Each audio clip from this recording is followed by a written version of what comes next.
Hello, my friends, and welcome back.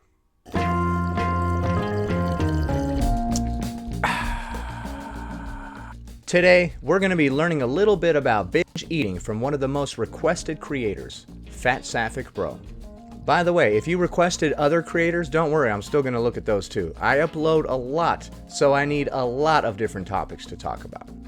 By the way, you want to follow me on Instagram? If you do, here's a link. Let's dive in. Alright, content warning, we are going to be talking about disordered eating, so if that is something that you need to avoid, please feel free to keep scrolling. Oh no, this is going to trigger me. I better turn this video off and disconnect from anything that might remind me of painful stuff. That's a very healthy attitude to have out there in society, dude. This person asks, have you ever struggled with binge eating? Is there anything you have found that helps with that struggle? I try to intuitively eat, but to be honest, I do have a terrible relationship with food and I want to work on that myself, so any advice you have, I'd be open to. So somebody that's got binge eating disorder is reaching out to this person because, given their weight, the disordered eating that they have would most likely be binge eating as well. So for reference, I do have a history with disordered eating. I was forced on diets starting from a very, very young age and was on diets for most of my life. Bruh. So I spent a lot of my life severely restricting. No, you didn't. No, you did not. You did not used to have a restrictive ED and now you're doing this. I'm not buying that for 1 second. And I would cycle between restriction and binge eating. That's just called binge eating. Okay, you don't cycle between being 80 pounds and skin and bones one day to the next day you have 200 pounds of excess fat on your body. Okay, just because you didn't eat for a little bit and then you went and binged doesn't mean you had a restrictive ED at any point in time. I'm not going to eat my first meal until 2 p.m. today. Does that mean I am currently restricting and when 2 p.m. comes around I'm just going to go crazy? Oh! No, it doesn't mean that. And I would say the thing that helped the most with getting the binge eating under control, and I feel like I've finally gotten to a place in the past year where my binge eating feels very in control. Okay, so you acknowledge that you have binge eating disorder and you feel like within the past year you've finally gotten it under control. You know what would be a good sign that you've gotten it under control? When the weight comes off. That's the ultimate sign that it's working. Look as they look to the side. They're like, do you think they're buying this crap? And that is because I have stopped restricting. You got your binge eating under control finally within the past year because you stopped restricting. Bruh. Your binge eating was being caused by restriction, not by binging. Do I need to get a dictionary and look up the word restriction right now and provide you with that definition? I was doing a lot of still restrictive stuff because of being a diabetic. This person thinks that following the guidelines of a diabetic diet in order to avoid not living anymore because of eating too much sugar is some sort of restrictive diet. Once again, following proper health advice when it comes to diet is some sort of restriction, or it's keeping you down somehow or something. And I find that if I restrict, there is a higher probability that I'm going to end up binge eating a bunch of junk food. So when I allow myself just to eat what sounds good to me and what I want to eat, and focus specifically on eating when I'm hungry and not eating when I'm full, I find that I don't feel that need to binge eat. Now, So if you just eat whatever the heck you want, whenever the heck you feel like eating it, then you will not have the urge to binge eat. What? What are you talking about, dog? So to avoid getting all those alcohol cravings, I have decided to just constantly sip on some alcohol. Then I won't get any cravings for alcohol. Smart. Oh, this is big brain shit right here. Sometimes that means I eat weird things at weird times. Like maybe I won't eat a dinner item at a dinner time. I'll have, like a sweet treat. Or So you swap out dinner items for dessert items. And to you, this is good. This is a good idea. Good thing you didn't restrict. Back when I was restricting, I would restrict, and then I would eat all of the wrong things. Now that I'm not restricting, I just go straight to eating the wrong things. Not having that period of restriction is really saving me a lot of time, and I can put down a hell of a lot more calories this way. Can you imagine like replacing the chicken in your dinner with a piece of cake and then thinking that you're doing something good for your health? Or, this is good for my mental well-being because I didn't stress myself out about it. Dude, your brain gets concerned with things and stresses out about stuff for a reason. Okay? If you're on the shore and the water just keeps rising, man, hopefully your brain is like, oh crap, we need to do something. Like, do something about it. Move to higher ground, man. Something. Or I'll have sweet treats at weird times, but I just eat what I want when I want to eat it. Yeah, and that's the freaking problem, and that's why you have diabetes, because you keep eating sugary crap.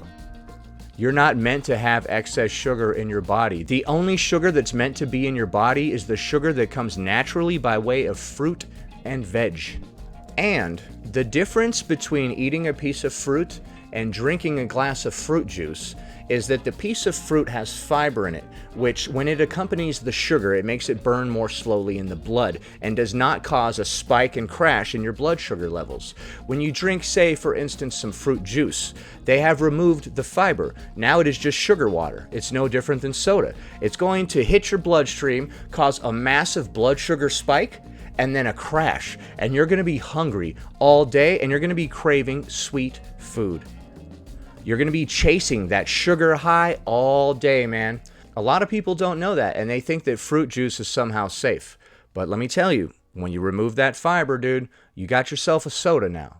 Instead of feeling constantly like I need to restrict or like I need to eat less of something or eat. Yeah, God forbid you have a feeling that you might have to control yourself as a human being, as an adult human being. Eat less food in general because I ate a specific type of food. Okay, stop eating those specific types of food. My prescription for you is no more sugar. Period. Done. Your whole life would freaking change. Personally, I actually kicked sugar recently again.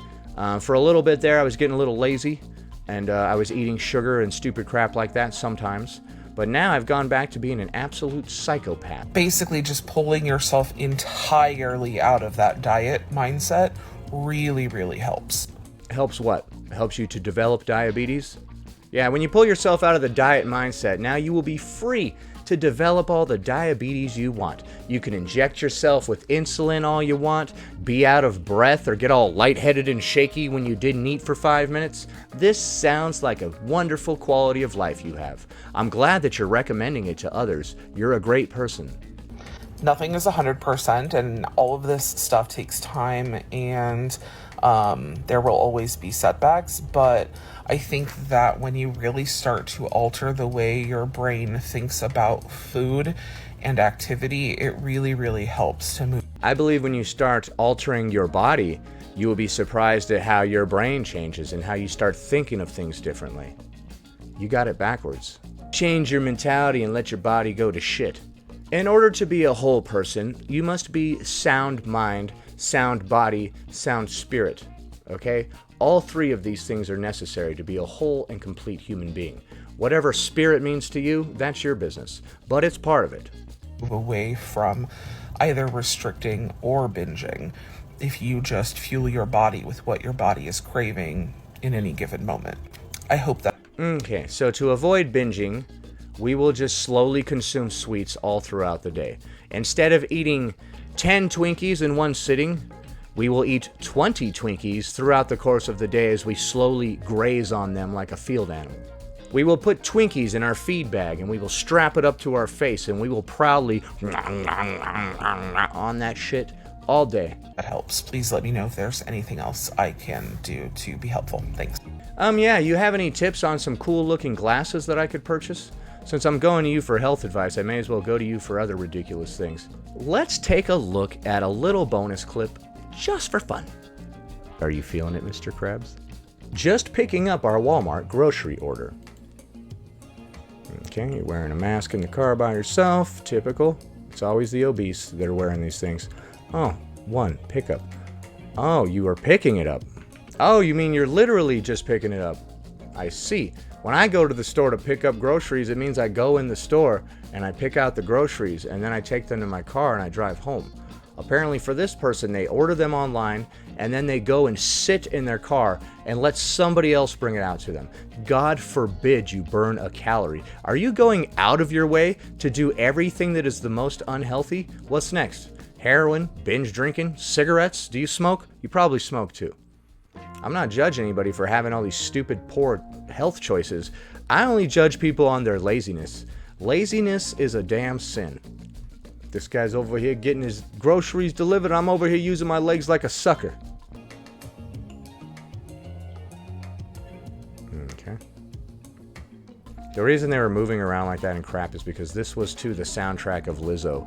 There was some Lizzo song playing in the background. That's why there was no audio for that clip. So, this person has terrible advice all the way around. Their advice for you, if you have a binge eating disorder, is to never restrict and just eat whatever you feel like as soon as you feel like eating it so that you won't have the urge to binge later. Eating all throughout the day is no different than eating a bunch all at once, right? What's the difference? At the end of the day, your calories add up the same. In fact, they probably add up more if you're just grazing like a field animal all throughout the day. What's the difference if you have 10,000 calories all at once or 10,000 calories throughout the day? They all add up the same. Hopefully that person didn't take any of this person's advice at all. Why would you go to somebody who is morbidly obese and ask them for advice on how to deal with your binge eating disorder? They clearly don't have theirs under control. Anyway, that about does it. Thanks for watching, commenting, liking, and subscribing. And I'll see you in the next one.